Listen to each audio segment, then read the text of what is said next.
trespass and you're breaking the law. Mark Bunker from San Diego. No.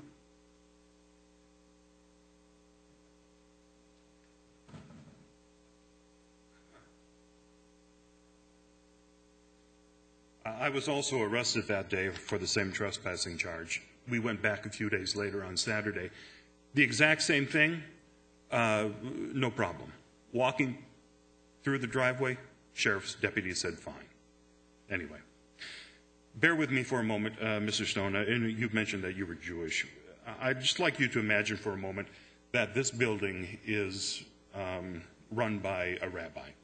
And everybody who works in this building is now also living in this building, so it's a residence. And around the building is a big iron fence topped with a barbed wire and motion detectors, and there are guards at the gate who won't let anyone in or out without the permission of the rabbi. You're working 90 hours a week for $50. If you're lucky, once every 2 weeks you may get 1 day off. Now, Mr. Stone, your office now has bunk beds because all of you are living in your office.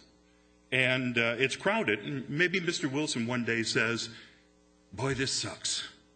Well, Mr. Luna then has to write up a report and send it to the rabbi saying, Mr. Wilson says this sucks. Mr. Wilson is hauled up in front of the rabbi's ethics officer, who hooks him up to a lie detector and says, why on earth would you say this sucks? I mean, you want to help people, don't you? I mean, you came into this building to help people, and you know you're the only people that can help the people of this county. So, to get yourself back in the right mindset, the rabbi puts you in the rehabilitation project force. And you're isolated from anybody else. You can't talk unless somebody else has first talked to you. You're fed rice and beans, and you work hard labor half of the day, and the other half of the day you have to study the teachings of the rabbi until you get back into good graces.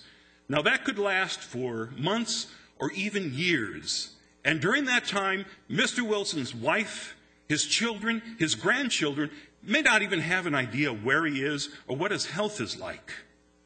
Now, these things are going on every day inside the Scientology's building.